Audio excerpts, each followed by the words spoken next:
Have you ever thought about your privacy online? Did you ever read the privacy policy from the apps you're using? Or do you even know what is protecting your information? If not, then it is time for you to realize that your privacy can be seen or taken by others if you don't secure your information. Assalamualaikum, my name is Erman Mezani bin Effendi and I'm from class AP 2291C. Today, I'll be talking about how to protect your privacy. Nowadays, technology takes a dominant stand for all ages. But do you know that other people can monitor our movement and access our information without us knowing? My talk today consists of three main points that are important to protect our information. The first point is to use an app with end-to-end encryption. The second point is to use a virtual privacy network or VPN. And lastly, the third point is to use a secure socket layer or SSL.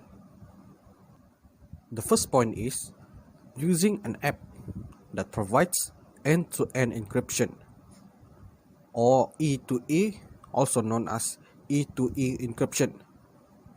E2E encrypts data on the sender's computer or device and throughout travel to the intended recipient. While it travels to the intended recipient or recipients, the message is encrypted to not be read, tampered with, or hacked by anyone else. Let's take a look at the slide. Now in the slide, we have 4 examples of apps that provide E2E encryption. So from the top, we have Telegram and Wire, and at the bottom, we have WhatsApp and Signal.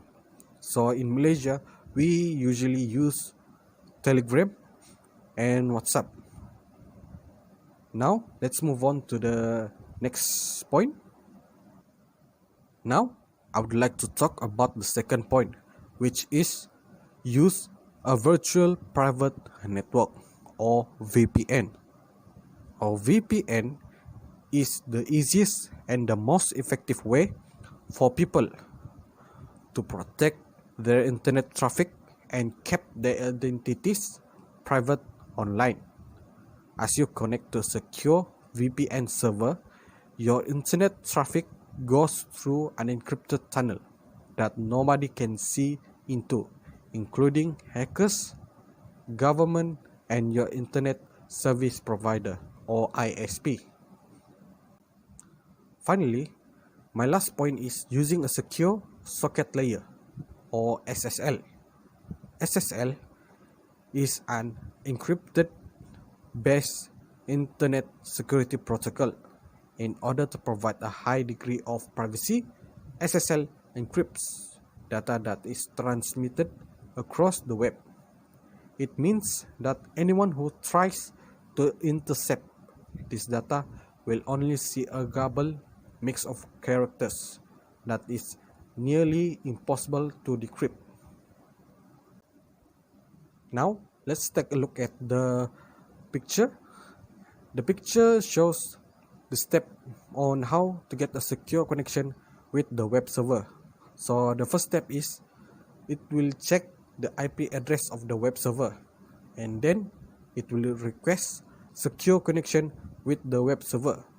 After that, the web server will provide a certificate to our computer or device, and finally the data will travel through a secure connection to the web server. In my conclusion, let me say that it is impossible to protect your information completely because day by day, technology keeps on evolving and eventually people will see the flaw in the privacy security. That's why we need to educate ourselves and learn a better way to maintain our privacy. That's all from me. Thank you for listening.